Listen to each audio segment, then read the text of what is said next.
இயேசுவில் எனக்கு பிரியமான சகோதர சகோதரிகளே, இன்று ஆண்டின் பொது காலத்தின் 16ஆம் ஞாயிற்றுக்கிழமை. இந்த நாள் உங்களுக்கு இனிய நாளாக அமைய வாழ்த்துகிறேன், ஜெபிக்கின்றேன். இன்றைய இறைவார்த்தை சிந்தனைகளுக்கு நாம் கவனமுடன் செவி கொடுப்போம். முதல் வாசகம் இறைவாக்கினர் எரேமியா நூலிலிருந்து வாசகம். அதிகாரம் 23, இறை வார்த்தைகள் 1-6 முடிய. ஆண்டவர் கூறுவது: என் மேய்ச்சலுக்கு உட்பட்ட ஆடுகளை அழித்து சிதறடிக்கும் மேய்ப்பர்களுக்கு ஐயோ கேடு. தம் மக்களை வழிநடத்தும் மேய்ப்பர்களுக்கு எதிராக இஸ்ரேலின் கடவுளாகிய ஆண்டவர் கூறுவது இதுவே: நீங்கள் என் மந்தையை சிதறடித்து விட்டீர்கள், அதனை துரத்தி அடித்தீர்கள், அதனை பராமரிக்கவில்லை. இதோ உங்கள் தீச்செயல்களின் காரணமாக உங்களை தண்டிக்கப் போகிறேன் என்கிறார் ஆண்டவர். என் மந்தையில் எஞ்சியிருக்கும் ஆடுகளை நான் துரத்தி அடித்த அனைத்து நாடுகளிலும் இருந்து கூட்டிச் சேர்த்து அவர்களுக்குரிய ஆட்டுப்பட்டிக்கு கொண்டு வருவேன்.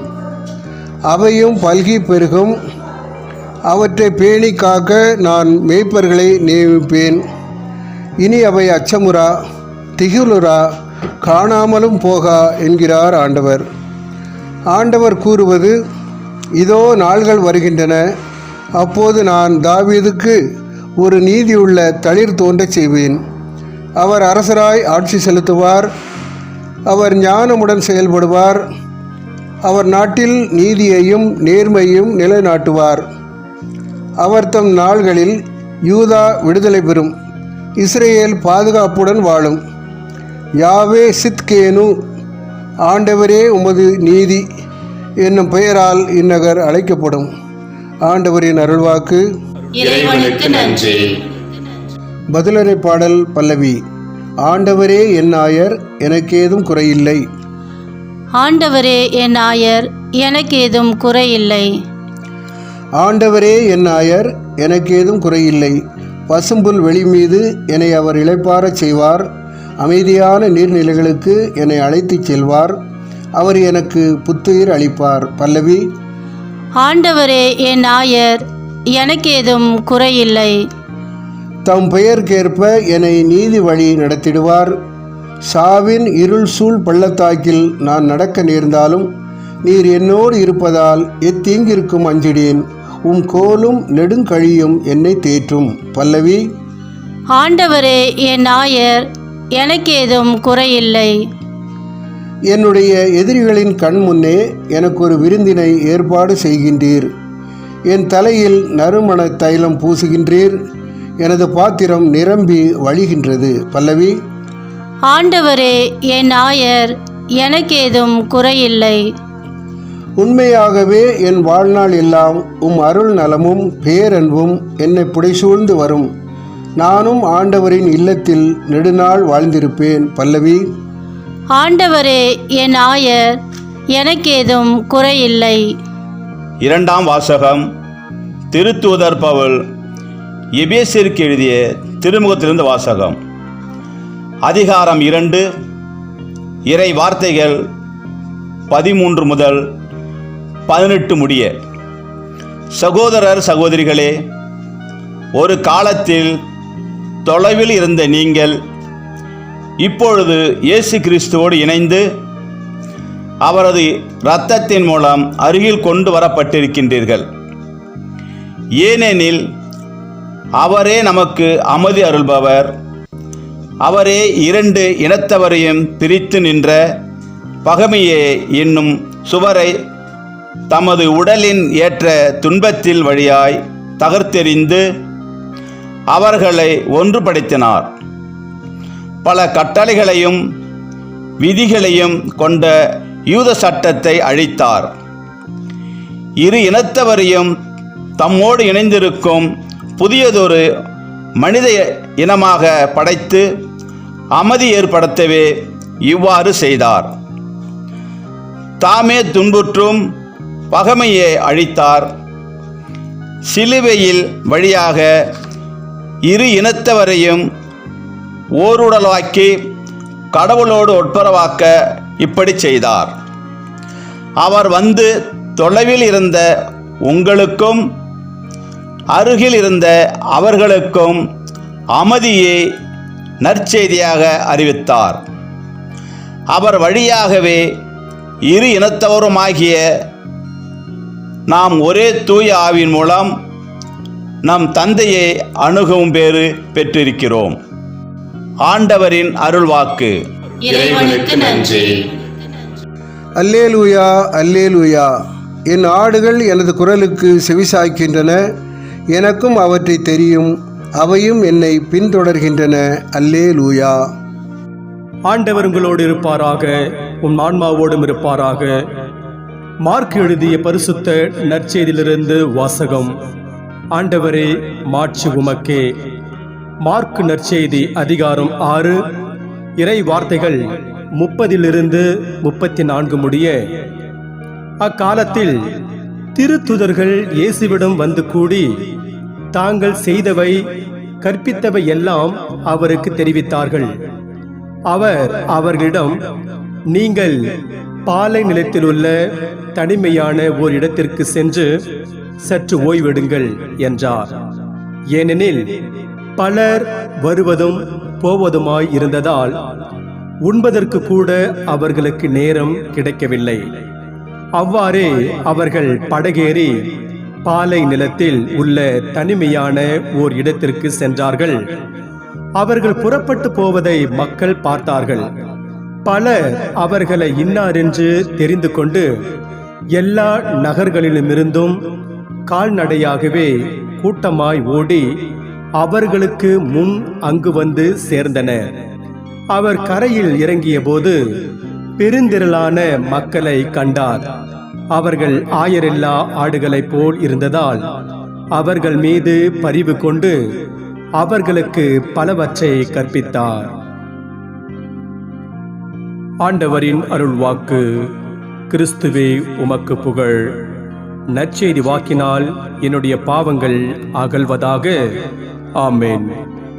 இயேசுவில் எனக்கு பிரியமான சகோதர சகோதரிகளே, தனது 78வது வயதில் 265வது திருத்தந்தையாக தேர்ந்தெடுக்கப்பட்டவர் ஜோசப் அலோசியஸ் ரட்சிங்கர் எனப்படும் நமது முன்னாள் திருத்தந்தை 16ஆம் பெனடிக்ட் அவர்கள். இவர் ஜெர்மனியில் உள்ள முனிச் நகரில் பேராயராக இருந்த சமயத்தில் 1977 முதல் 1982 வரை மக்கள் தன்னை எந்த நேரத்தில் வேண்டுமானாலும், ஏன் நள்ளிரவிலும் கூட சந்திக்கலாம் என்றார். அந்தளவு இவர் தன்னை மக்களில் ஒருவராக இனம் கண்டு கொண்டார்.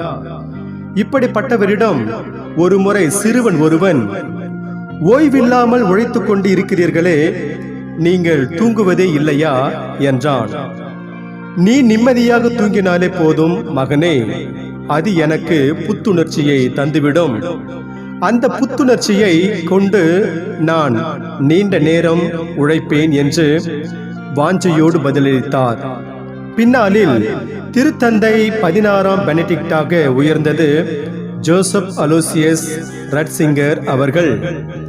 ஆம், இறையேசில் பிரியமானவர்களே, கடவுளின் மக்களுக்காக ஓய்வின்றி உழைத்த திருத்தந்தை 16ஆம் பெனடிக்ட் அவர்கள் ஒரு நல்ல ஆயனுக்கு மிகச் சிறந்த எடுத்துக்காட்டு. பொதுக்காலம் 16ஆம் ஞாயிறான இன்று நாம் வாசிக்க கேட்ட இறைவார்த்தை இயேசு ஓய்வறியாது உழைத்த நல்லாயன் என்ற செய்தியை தருகிறது. இயேசு கிறிஸ்து உயிர்த்தெழுந்த பிறகு பேதுருவோடு பேசுகின்ற பொழுது அவரிடம், என் ஆட்டுக்குட்டிகளை பேணி வளர், என் ஆடுகளை மேய், என் ஆடுகளை பேணி வளர் என்று யோவான் நற்செய்தியில் 21ஆம் அதிகாரம் 15ஆம் வசனம் மற்றும் 16ஆம் வசனம் 17ஆம் வசனம் கூறுகிறது. எனவே இயேசு பேதுருவிடம் இவ்வாறு சொல்ல காரணம், திரு அவையின் தலைவராக இருக்க போகிறார். தன்னிடம் ஒப்படைக்கப்பட்ட மக்களை, ஆடுகளை பேணி பராமரிக்க வேண்டியது அவருடைய முதன்மையான கடமை என்பதாலேயே ஆகும். இயேசு பேதுருவிடம் ஒப்படைத்த இப்பொறுப்பினை அவர் தன் உயிரையே தந்து சிறப்பாக செய்தார். ஆனால் இறைவாக்கினர் எரேமியாவின் காலத்தில் வாழ்ந்த தலைவர்கள், அதாவது ஆயர்கள், மக்களை பராமரிக்கவில்லை. மாறாக அவர்கள் மக்களை, மந்தையை சிதறடித்தார்கள், தூக்கியடித்தார்கள். மக்களை பேணி காத்து நலிவுற்றதை திடப்படுத்தி, பிணியுற்றதை நலப்படுத்தி, காயமுற்றவற்றிற்கு கட்டுப்போட்டு, வழி தவறியவற்றை திரும்ப கூட்டி வந்து, காணாமல் போனவற்றை தேட வேண்டிய ஆயர்கள் அவ்வாறு இல்லாததால் ஆண்டவரின் சினம் அவர்கள் மேல் எழுகிறது. இதனால் ஆண்டவர் இறைவாக்கினர் எரேமியா வழியாக, என் ஆடுகளை அழித்து சிதறடிக்கும் மேய்ப்பர்களுக்கு ஐயோ கேடு என்கிறார். அதை விடவும் ஆடுகளை பேணிக்காக்க நான் மேய்ப்பர்களை நியமிப்பேன் என்கிறார். ஆண்டவர் இறைவாக்கினர் எரேமியா வழியாக சொன்ன ஆயர்களை நியமிப்பேன், அவர் ஞானமுடன் செயல்படுவார், நீதியையும் நேர்மையையும் நிலைநாட்டுவார் என்ற வாக்குறுதி நிறைவேறியதா என்று சிந்திப்போம். வான்ஸ் ஹவுனர் என்ற எழுத்தாளர் ஒருமுறை குறிப்பிட்ட செய்தி இது. ஓய்வெடுக்க நேரம் ஒதுக்காதவர் வெகு சீக்கிரம் நிரந்தரமாக ஓய்வெடுத்து விடுவார். இந்த வார்த்தை கேட்பதற்கு கசப்பாக இருந்தாலும் யாராலும் மறுக்க முடியாத உண்மை. இன்றைக்கு பலரை நாம் பார்க்கிறோம், வேலை வேலை என்று ஓய்வெடுக்க நேரம் ஒதுக்காமல் தொடர்ந்து உழைப்பதை காண முடிகிறது. இத்தகையோர் தங்களுடைய வாழ்வினை ஆய்வுக்கு உட்படுத்தி பார்த்து ஓய்வெடுக்க நேரம் ஒதுக்குவது நல்லது. நற்செய்தியில் பணித்தலங்களுக்கு சென்றுவிட்டு திரும்பி வருகின்ற தன் சீடர்களிடம் இயேசு மேலும் வேலை கொடுக்காமல் அவர்களிடம், நீங்கள் பாலை நிலத்திலுள்ள தனிமையான ஓர் இடத்திற்கு சென்று சற்று ஓய்வெடுங்கள் என்கிறார். இயேசு தன் சீடர்கள் மீது எத்துணை அன்பும் பரிவும் கொண்டிருந்தால் இத்தகைய வார்த்தைகளை அவர் சொல்லியிருப்பார் என்று கற்பனை செய்து பார்த்து கொள்ளலாம். இயேசு தன்னுடைய சீடர்கள் மீது உண்மையான அன்பும் பரிவும் கொண்டிருந்தார். அதனால்தான் அவர் அவர்களிடம் சற்று ஓய்வெடுங்கள் என்கிறார். இயேசு தன் சீடர்களிடம் மேற்கூறிய வார்த்தைகளை சொல்வதற்கு மற்றொரு காரணமும் இருந்தது. அது என்னவென்றால், ஏரோது மற்றும் பரிசேயர்கள், மறைநூல் அறிஞர்கள் ஆகியோரிடமிருந்து கிளம்பிய எதிர்ப்புதான். இத்தகைய காரணங்களால் இயேசு சீடர்களிடம் அவ்வாறு சொல்கிறார். இதைத் தொடர்ந்து இயேசு தன்னுடைய சீடர்களோடு பாலை நிலத்திலுள்ள தனிமையான ஒரு இடத்திற்கு செல்கிறார். இயேசு தன் சீடர்களோடு தனிமையான இடத்திற்கு போவதை கண்ட மக்கள் அவருக்கு முன்பாகவே அங்கு வந்து சேர்கிறார்கள். ஓய்வெடுக்க வந்த இடத்திற்கு மக்கள் வந்து விட்டார்களே என்று இயேசு அவர்களை துரத்திவிடவில்லை, அல்லது அவர்களிடம் பாராமுகமாகவும் இல்லை. மாறாக அவர் ஆயனில்லா ஆடுகளைப் போல இருந்த மக்கள் மீது பரிவு கொண்டு அவர்களுக்கு பலவற்றை கற்பிக்கிறார். இவ்வாறு மேய்ப்பர்களை நியமிப்பேன் என்று கடவுள் இறைவாக்கினர் எரேமியா வழியாக தந்த வாக்குறுதி இயேசுவில் நிறைவேறுகிறது. ஆம், நீதியுள்ள தளிரான இயேசு ஞானத்தோடு செயல்பட்டு நீதியை நிலைநாட்டி ஆயனெல்லா ஆடுகள் போல இருந்த மக்கள் மீது பரிவு கொண்டார். இது இயேசுவின் காலத்திற்கு முன்பு யாருமே செய்யாத ஒன்று. அதனால்தான் இயேசு, எனக்கு முன்பு வந்தவர் அனைவரும் திருடரும் கொள்ளையருமே என்று யோவான் நற்செய்தியில் 10ஆம் அதிகாரம் 8ஆம் வசனத்தில் துணிவோடு சொல்ல முடிந்தது. இயேசு தனக்கு கிடைத்த ஓய்வு நேரத்தையும் மக்களுக்காக பயன்படுத்தி தான் பரிவுள்ள ஆயர் என்று வெளிப்படுத்துகிறார். இதை விடவும் ஒன்றை செய்தார். அது என்னவென்று பார்ப்போம்.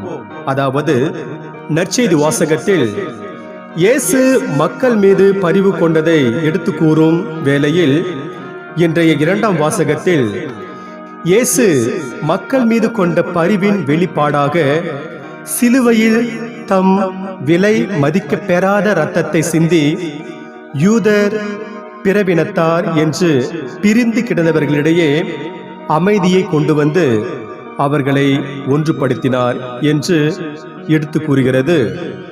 யூதர்கள் தாங்கள் கடவுளால் தேர்ந்து கொள்ளப்பட்டவர்கள் என்று நினைத்து கொண்டார்கள். மற்றவர்களையோ அவர்கள் விலங்கினும் கீழாக தீட்டுப்பட்டவர்களாக நினைத்தார்கள். இதனால் யூதர்களுக்கும் யூதரல்லாத பிற இனத்தாருக்கும் இடையே பகைமையும் வெறுப்பும் இருந்து கொண்டு இருந்தது. இந்த நிலையில் நல்லாயனாம் இயேசு மக்கள் மீது பரிவு கொண்டு பேரன்பின் பரிவின் வெளிப்பாடாக சிலுவையில் சிந்திய தம் விலை மதிக்க பெறாத இரத்தத்தின் வழியாக அவர்களை ஒன்றுபடுத்தினார்.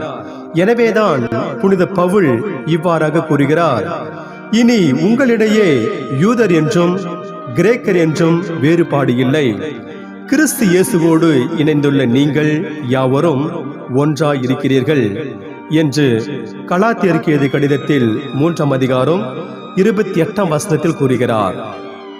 ஆதலால் இறையேசுவில் பிரியமானவர்களே, மக்களுக்காக ஓய்வின்றி உழைத்த மக்கள் மீது பரிவு கொண்டு அவர்களுக்காக தம் உயிரையும் தந்து இம்மண்ணுலகில் அமைதியை கொணர்ந்த நல்லாயன் இயேசுவின் வழியில் நாமும் நடந்து நம்மிடம் ஒப்படைக்கப்பட்ட மக்களுக்கு நல்ல ஆயர்களாக இருந்து அவர்களை பேணி பராமரிப்போம். இன்று நமக்கு கொடுக்கப்படுகின்ற இறை சிந்தனையாக, மக்களுக்கு பணிபுரிவது ஒன்றே ஆயர்களுக்கும் அருட்பணியாளர்களுக்கும் அளிக்கப்பட்ட முதன்மையான கடமை என்பார் திருத்தந்தை பிரான்சிஸ். ஆகையால் நாம் ஒவ்வொருவரும் மக்களுக்கு பணிபுரிவது ஒன்றே நமது முதன்மையான கடமை என்பதை உணர்ந்து அதற்கேற்றாற் போல பணி செய்வோம். அதன் வழியாக இறையருளை நிறைவாக பெறுவோம். இறைவன் உங்கள் அனைவரையும் நிறைவாக ஆசிர்வதிப்பாராக. ஆமென்.